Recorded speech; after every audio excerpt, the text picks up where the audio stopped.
വിശുദ്ധ യോഹന്നാൻ എഴുതിയ സുവിശേഷം അധ്യായം 3. യേശുവും നിക്കോദേമോസും.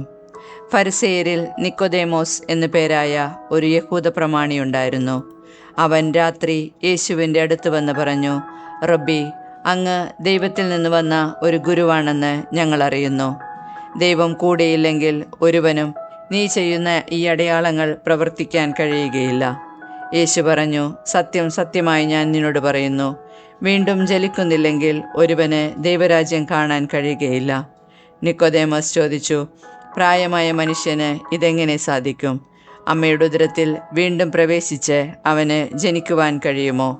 യേശു പ്രതിവചിച്ചു, സത്യം സത്യമായി ഞാൻ നിന്നോട് പറയുന്നു, ജലത്താലും ആത്മാവിനാലും ജനിക്കുന്നില്ലെങ്കിൽ ഒരുവനും ദൈവരാജ്യത്തിൽ പ്രവേശിക്കുക സാധ്യമല്ല.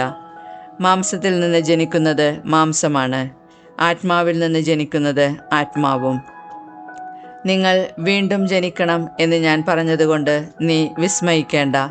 കാറ്റ് അതിനിഷ്ടമുള്ളിടത്തേക്ക് വീശുന്നു, അതിൻ്റെ ശബ്ദം നീ കേൾക്കുന്നു, എന്നാൽ അത് എവിടെ നിന്ന് വരുന്നെന്നോ എവിടേക്ക് പോകുന്നെന്നോ നീ അറിയുന്നില്ല. ഇതുപോലെയാണ് ആത്മാവിൽ നിന്ന് ജനിക്കുന്ന ഏവനും. ഇതെല്ലാം എങ്ങനെ സംഭവിക്കും എന്ന് നിക്കോദേമോസ് ചോദിച്ചു. യേശു പറഞ്ഞു, നീ ഇസ്രായേലിലെ ഗുരുവല്ലേ, എന്നിട്ടും ഇക്കാര്യമൊന്നും മനസ്സിലാകുന്നില്ലേ?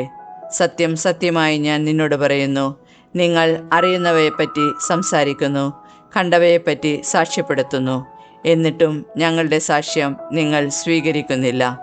ഭൗമിക കാര്യങ്ങളെപ്പറ്റി ഞാൻ പറഞ്ഞത് നിങ്ങൾ വിശ്വസിക്കുന്നില്ലെങ്കിൽ സ്വർഗീയ കാര്യങ്ങൾ പറഞ്ഞാൽ എങ്ങനെ വിശ്വസിക്കും?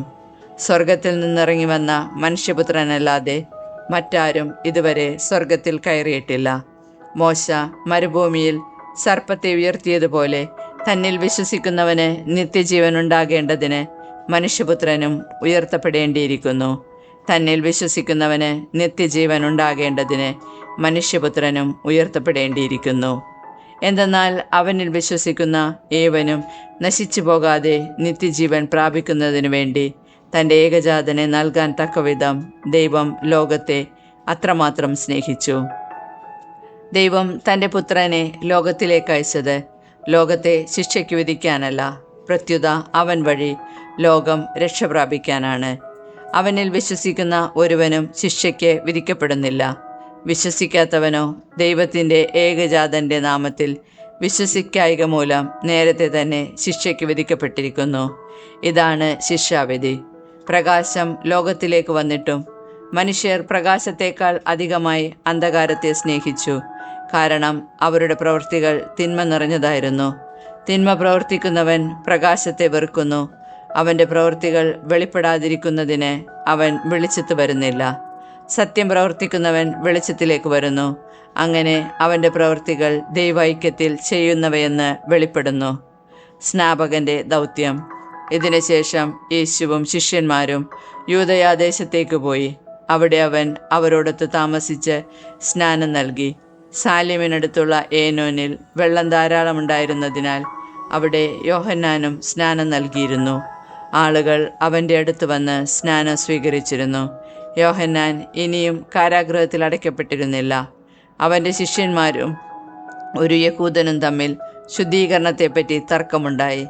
അവർ യോഹന്നാനെ സമീപിച്ചു പറഞ്ഞു, ഗുരു, ജോർദാൻ്റെ അക്കരെ നിന്നോട് കൂടെയുണ്ടായിരുന്നവർ നീ ആരെപ്പറ്റി സാക്ഷ്യപ്പെടുത്തിയോ അവൻ ഇതാ ഇവിടെ സ്നാനം നൽകുന്നു, എല്ലാവരും അവൻ്റെ അടുത്തേക്ക് പോവുകയാണ്. യോഹന്നാൻ പ്രതിവചിച്ചു, സ്വർഗത്തിൽ നിന്ന് നൽകപ്പെടുന്നില്ലെങ്കിൽ ആർക്കും ഒന്നും സ്വീകരിക്കാൻ സാധിക്കുകയില്ല. ഞാൻ ക്രിസ്തുവല്ല, പ്രത്യുത അവന് മുൻപേ അയക്കപ്പെട്ടവനാണ് എന്ന് ഞാൻ പറഞ്ഞതിന് നിങ്ങൾ സാക്ഷികളാണ്. മണവാട്ടിയുള്ളവനാണ് മണവാളൻ. അടുത്തുനിന്ന് മണവാളിനെ ശ്രവിക്കുന്ന സ്നേഹിതൻ അവൻ്റെ സ്വരത്തിൽ വളരെ സന്തോഷിക്കുന്നു. അതുപോലെ എൻ്റെ സന്തോഷം ഇപ്പോൾ പൂർണ്ണമായിരിക്കുന്നു. അവൻ വളരുകയും ഞാൻ കുറയുകയും വേണം. ഉന്നതത്തിൽ നിന്ന് വരുന്നവൻ എല്ലാവർക്കും ഉപരിയാണ്, ഭൂമിയിൽ നിന്നുള്ളവൻ ഭൂമിയുടേതാണ്. അവൻ ഭൗമിക കാര്യങ്ങൾ സംസാരിക്കുകയും ചെയ്യുന്നു. സ്വർഗത്തിൽ നിന്ന് വരുന്നവൻ എല്ലാവർക്കും ഉപരിയാണ്. അവൻ കാണുകയും കേൾക്കുകയും ചെയ്തതിനെപ്പറ്റി സാക്ഷ്യപ്പെടുത്തുന്നു, എങ്കിലും അവൻ്റെ സാക്ഷ്യം ആരും സ്വീകരിക്കുന്നില്ല. അവൻ്റെ സാക്ഷ്യം സ്വീകരിക്കുന്നവൻ ദൈവം സത്യവാനാണ് എന്നതിന് മുദ്രവയ്ക്കുന്നു. ദൈവം അയച്ചവൻ ദൈവത്തിൻ്റെ വാക്കുകൾ സംസാരിക്കുന്നു. ദൈവം അളന്നല്ല ആത്മാവിനെ കൊടുക്കുന്നത്. പിതാവ് പുത്രനെ സ്നേഹിക്കുന്നു, എല്ലാം അവൻ്റെ കൈകളിൽ ഏൽപ്പിക്കുകയും ചെയ്തിരിക്കുന്നു. പുത്രനിൽ വിശ്വസിക്കുന്നവന് നിത്യജീവൻ ലഭിക്കുന്നു. എന്നാൽ പുത്രനെ അനുസരിക്കാത്തവൻ ജീവൻ ദർശിക്കുകയില്ല, ദൈവകോപം അവൻ്റെ മേലുണ്ട്.